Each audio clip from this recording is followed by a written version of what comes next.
Welcome back to the Tech Talks Daily podcast, where every day we explore the latest innovations and breakthroughs in the world of technology and business. I'm your host, Neil C. Hughes, and today I'm thrilled to have my new friend Guy on the podcast. He is the founder and CEO of a cybersecurity company called CHEQ, and he has a background in Israel's elite intelligence unit 8200, and he's on a mission to protect businesses from cyber threats, particularly those related to AI and bots.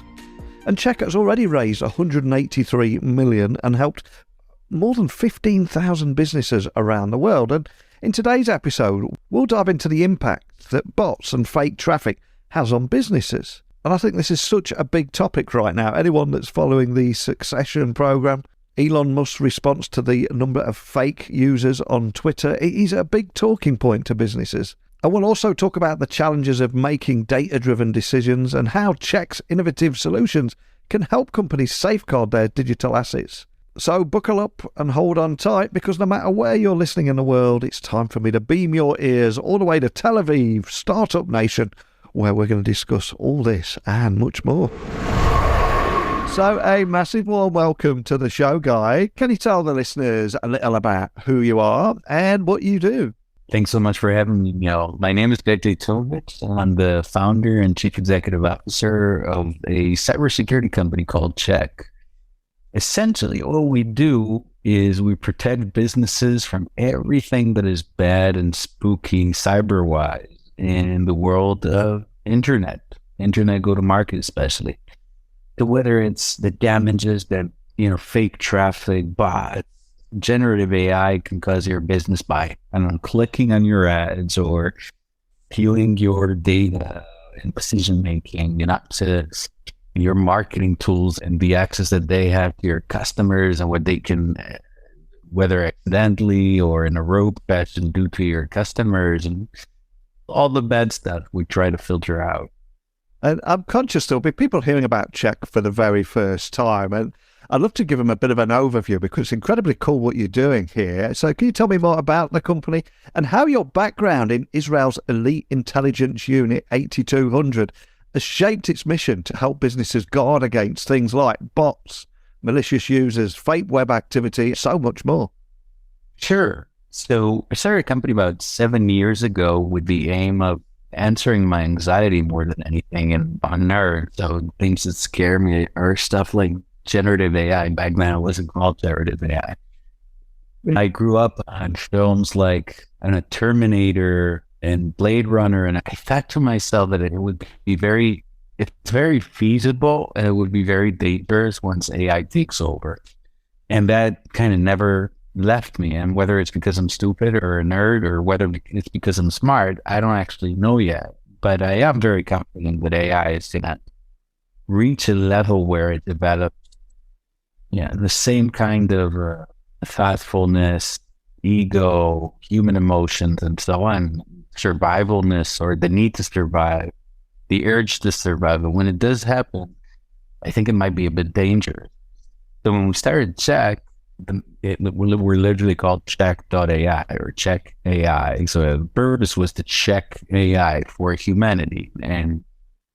But then we realized we also need to turn a buck and to generate revenue. We thought, okay, how do we utilize our capabilities in the best way to turn a profit or to make revenue, to generate revenues? And we thought, well, currently B2B looks extremely interesting, and the majority of the risks out there that have to do with AI and bots and those things that we know how to solve are affecting marketing, are affecting sales. We thought it would be a good idea to start there, and we did, and it worked out massively well. We're hundreds of employees, about 350 employees worldwide, based out of Tel Aviv, New York, Tokyo, and London.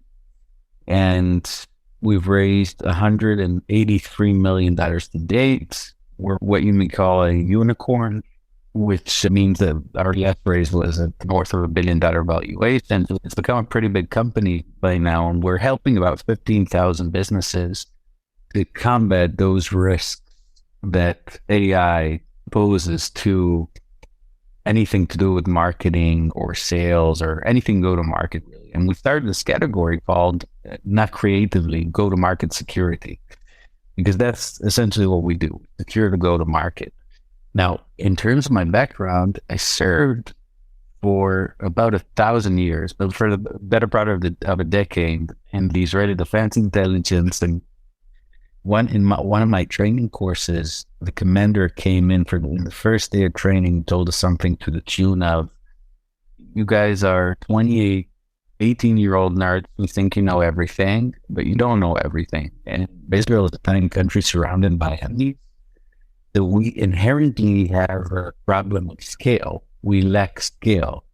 And the commander told us, for every one of you, the Iranians have 200 PhDs. So, I mean, you're going to need to compensate for the lack of scale by building by using artificial intelligence and by building essentially bots or automation tools to complete tasks that we couldn't do, that we didn't have a team of 200 PhDs to do for us. That was about 20 years ago. So that kind of started my path in the AI side of cybersecurity and anything to do with bots. And I was attracted to it very much ever since. Yeah. Love that. And I think you were talking a lot about bots there and bot traffic. And I think when Elon Musk said Twitter's explanation of its bot numbers were very suspicious and the purchase price should reflect that, and then combine that with a recent episode of Succession even. Exactly. The Swedish unicorn was discovered to have suspicious figures and bots. So with all this in mind, can you just discuss the extent to which bots and fake traffic impact businesses' bottom lines and why it's so crucial for companies to address these issues, especially during these challenging economic times? Absolutely. And since you've already done the Succession spoiler, I will take a ride on that and say that it's one of my favorite shows ever. I think it's brilliant. And I watch it together with my wife. And on Monday night, because in Israel, we don't have it on Sunday, we have it on Monday. We were sitting on the couch, watching it, completely chilling on Netflix and chill, even though it's on Netflix. And there comes this point where they're talking about the India problem. Yeah. My wife says, "Oh, probably bots. It's bots." I mean, she picked it up before I did. Yeah. Because she's obviously way smarter. And even though it's my profession, she's a clinical psychologist. But at the end of the day, when it just started, it was almost common practice for B2C companies to complement their numbers using such methods. And I think there was even an episode on Silicon Valley, the comedy show, where they used, what was it? I think it was a Bangladeshi click farm. Yeah. So it wasn't bots, but essentially it was fake users in order to create an uptick in their user data. Now there's Brand, that's the app that JP Morgan acquired for, I think, $175 million or something to the tune of that. And there's rumors that IRL, which raised about $200 million from SoftBank, also used bots to increase their user numbers and engagement numbers. So I would argue that quite a lot of well-funded companies have been doing that, including even public companies. I don't think Twitter has ever done it, and certainly not intentionally. But I do think Elon Musk was even understating the problem. I think it's significantly bigger than the 5% I think he mentioned. Yeah. And so one thing is that a ton of investor money, whether it's on the public markets or whether it's in the private markets, is spent on fake data, which is obviously criminal. And in my opinion, we're talking about many billions of dollars. What was uncovered, in my opinion, was just the tip of the iceberg.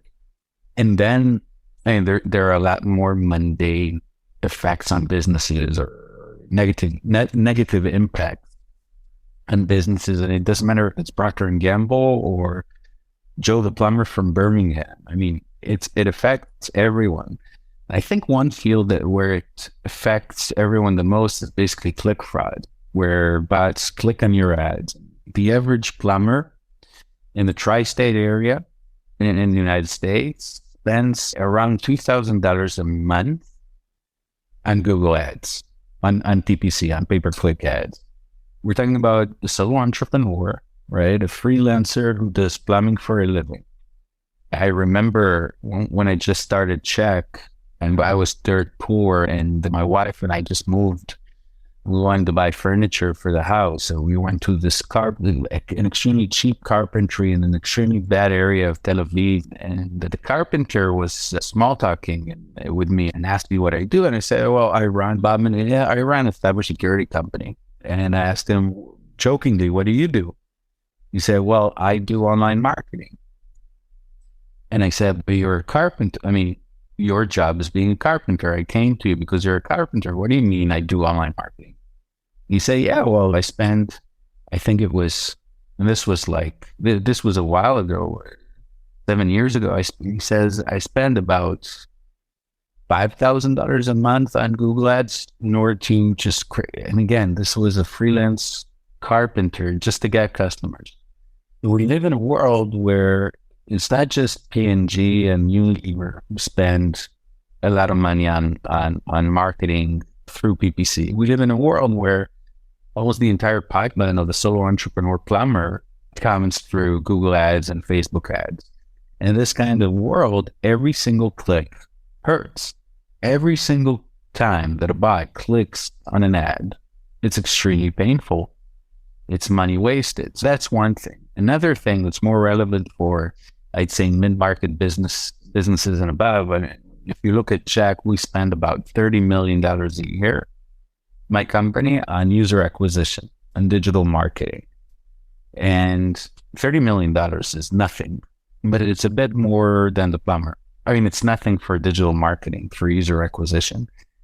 And in order to spend it wisely, we also spend hundreds of thousands of dollars on analytics platform and intent prediction platforms and a tech stack to tell us what decisions we should be making. And again, we're very far from being a Fortune 10,000. So we're a tiny advertiser. And yet we work so hard on making the right decisions in how we spend our money.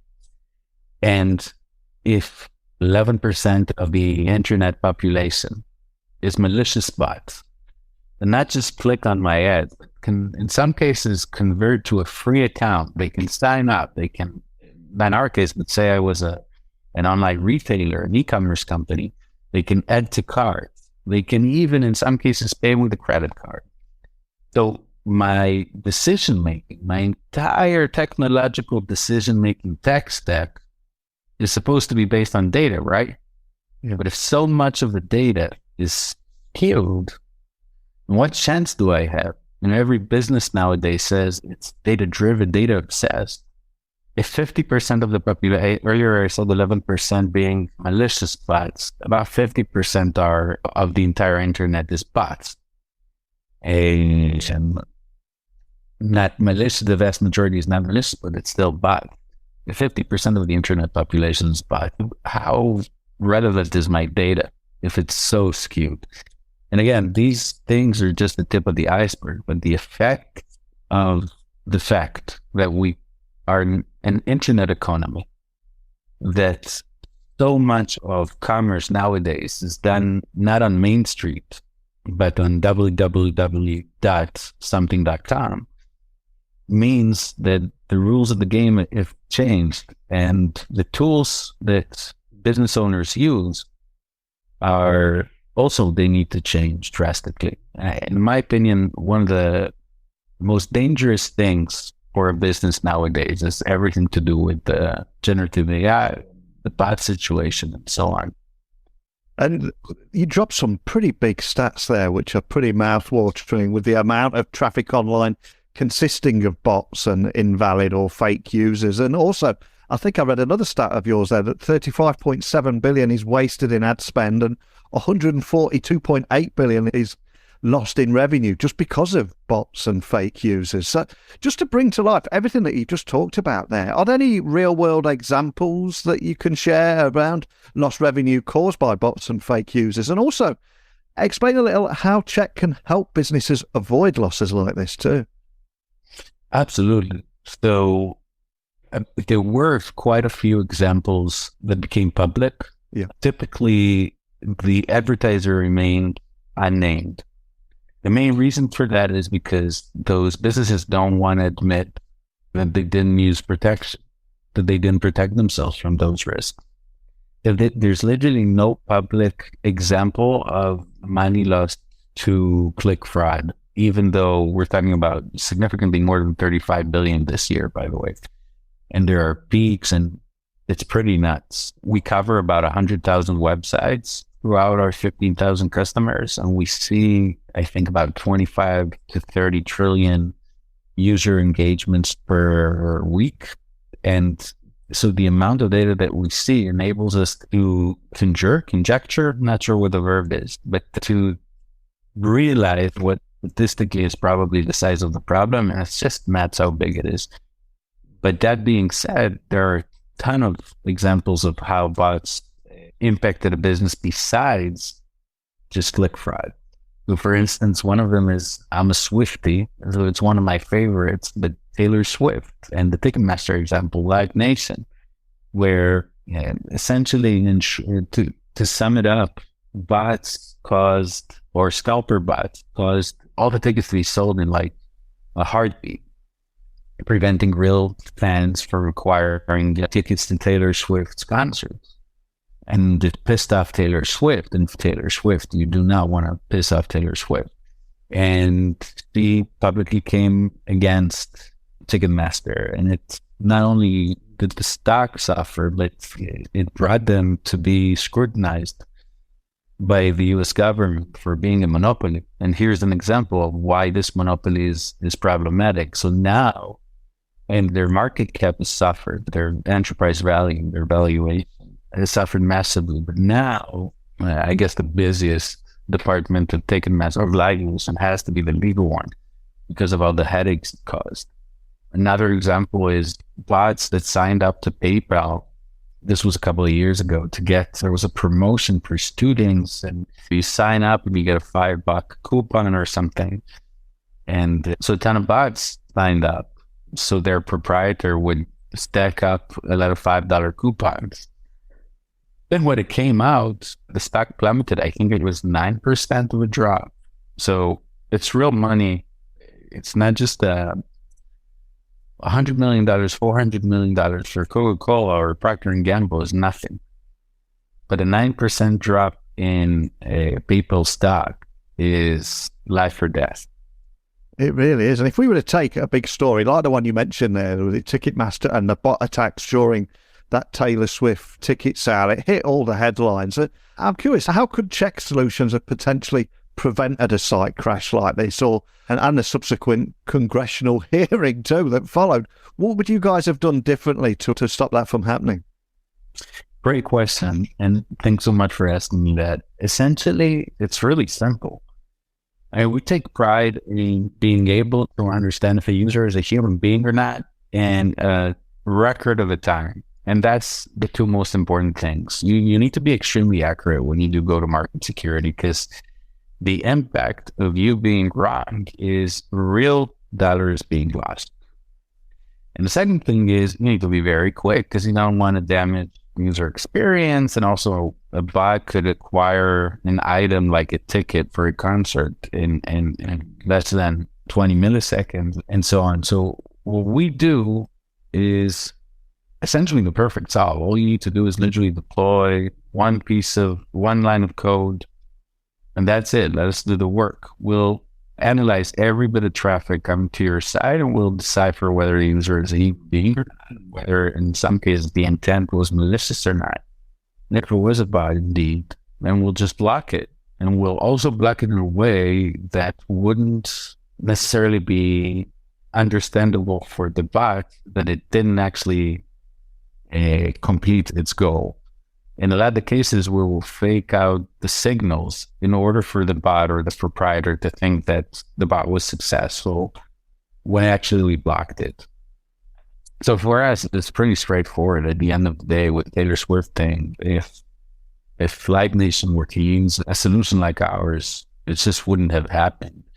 Same, by the way, with JP Morgan, JP Morgan actually do work with us, but on different fronts. If investors would utilize, and I'm talking about institutional investors, would use a tool like us for go-to-market security for when they do due diligence for an investment or an acquisition, these things just wouldn't happen. It's extremely easy for us to very accurately and very quickly tell you how much of the traffic, how many of the users are actually human beings or not.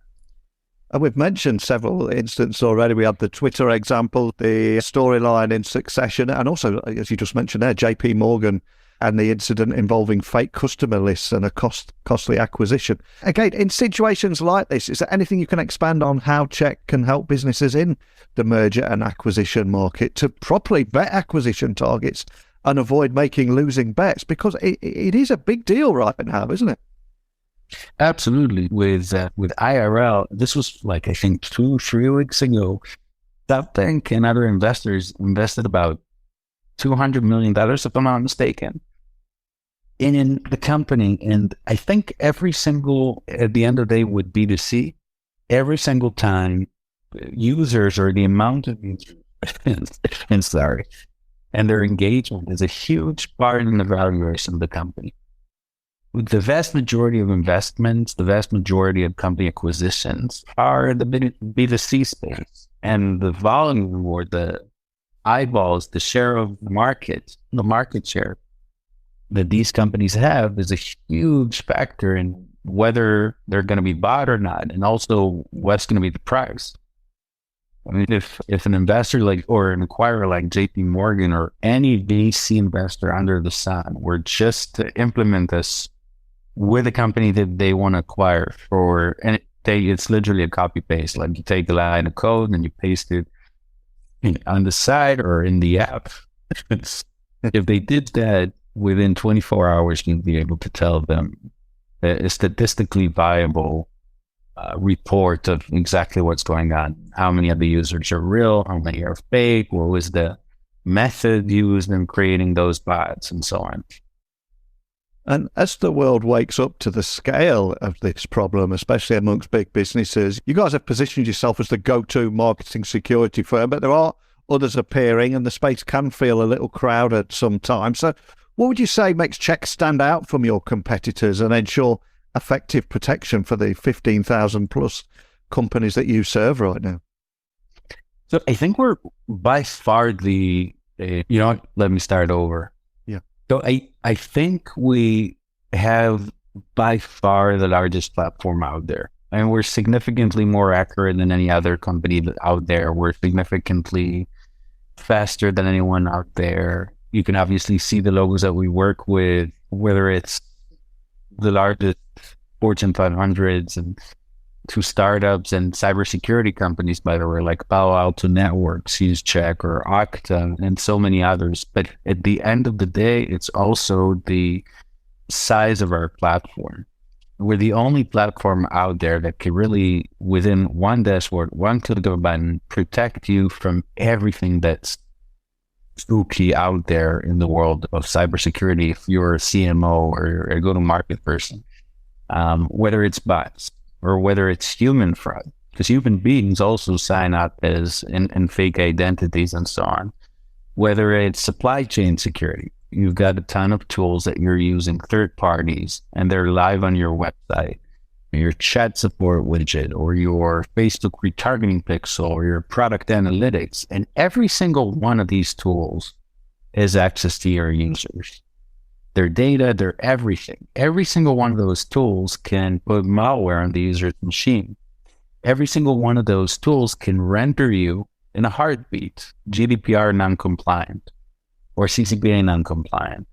So CHEQ even provides protection, continuous protection on those fronts.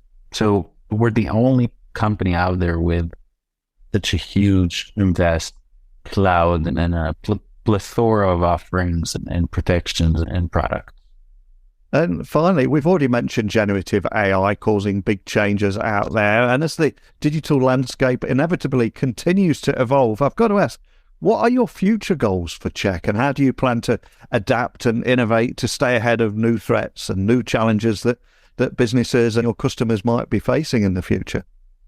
So I think generative AI generates a huge opportunity for cyber criminals. At the end of the day, it lowers the bar in terms of what you need to know, what you need to do in order to build bots, in order to create an army of criminals working for you, bot criminals, in order to commit more crime at larger scales, which is what bots are typically used for.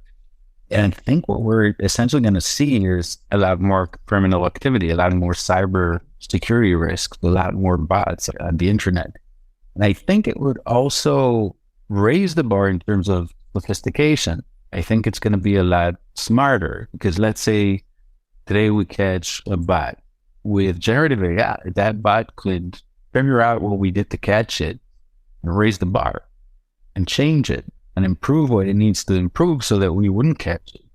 Obviously, we also have generative AI to combat that, but at the end of the day, it brings this cat and mouse game to never seen before levels of competitiveness, of sophistication.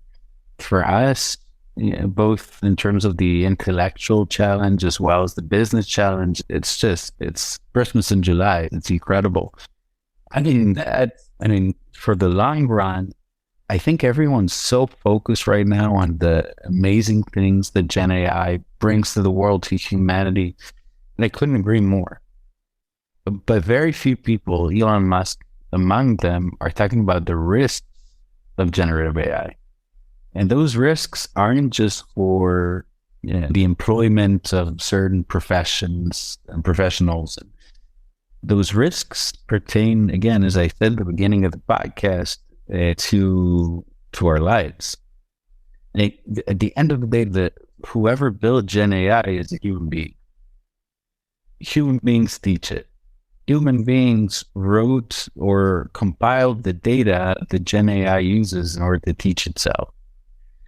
So at the end of the day, I think it's inevitable for Gen AI to develop also the faults or the bugs that human brains have, among which, again, survival instinct, impulsiveness, certain emotion, ego. And when that happens, they're probably going to be scared about the guardrails that we might put on them. And a bot could compute way more data in much faster time than a human being brain could. So that's the dangers that I really fear. And I think today we're working on things that I don't think are going to be relevant in the next few years, but are definitely going to be relevant for the safety of mankind when Gen AI becomes thoughtful, aware, ego-driven, and so on. Well, I think that's a powerful moment to end on. But we have talked about a lot of serious matters today and important matters. But I always like to end the show on a light-hearted note. So I'm going to ask you to look back on your career now and reflect on maybe the funniest or most interesting story that has happened in your career. I'm sure you've got a few war stories that you've picked up over the years, but what was the funniest or most interesting thing that happened to you, Bill? That's a great question. Well, I thought it's not necessarily funniest nor was interesting, but it's what comes to mind right now. We mentioned Elon Musk earlier, and I got to say, I'm a fan. I think he's one of the most important people to ever be born. But there was one thing he did that kind of pissed me off. When he spoke about the Twitter bots thing, we thought it's an amazing opportunity for us and brings bots to top of mind and so on. But we also thought that it is extremely important that Twitter is one of the main data sources, one of the main news sources, one of the main shapers of public opinion in the United States is clean of bots and doesn't enable foreign entities to manipulate public opinion in the United States. And so after he completed the acquisition, I tried to write him an email, and I did. And I wrote an email to a bunch of his known friends who were helping him with the Twitter acquisition. I even wrote an email to his brother, Kimball. And all I offered there was, I said, we raised about $200 million to fight one specific problem.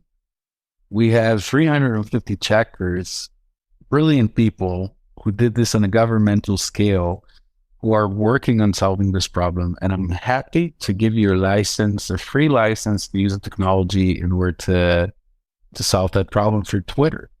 Yeah. I don't want to PR it. I don't want to perpetual license for free, just for the safety of mankind and public opinion. And I did everything I possibly could, and I never get a reply. Nothing. And I'm sure they're busy. But it was one thing that you spoke about for months prior to the acquisition, the bot situation. And the number one bot mitigation company on the planet tells you, here, take a license for free, and you don't even pick up the phone. You don't even write an email reply. I think that's top of mind for me. Yeah, man, that is a frustrating story right there, man. But for anyone listening that would like to find out more information about CHEQ, how you can help and evaluate some of the issues out there that a business leader might be facing, what's the best starting point for all things CHEQ? Where would you point everyone listening? Super simple. www.cheq.ai. Excellent. Well, I'll add that link to the show notes so people can find you nice and easy. We covered so much there, from Elon Musk saying Twitter's explanation of bot numbers were very suspicious, to the latest episode of Succession, and also big stories like Ticketmaster, bot attacks during the Taylor Swift ticket on sale, not to mention JP Morgan Chase involving a fake customer list and costly acquisition, and just for providing so many real-world examples around the estimated the cost in revenue loss because of bots and fake users, but also the solution and how you're helping businesses avoid such losses. But more than anything, just a big thank you for coming on here and sharing your story. I look forward to maybe meeting you in Tel Aviv. I'll be the guy sat at the bar. I think the bar's called The Sufferer. I'll meet you there for a bite. You got it, man. Thanks so much for having me. It was an absolute pleasure. So a big thank you to Guy, the founder and CEO of CHEQ. For me, it was fascinating to learn more about the actual impact of bots and fake traffic on businesses, and how Guy's background from Israel's elite intelligence unit shaped the mission for his company. And I think it raises a lot of big questions about the ability to make data-driven decisions in a world filled with fake users, fake traffic.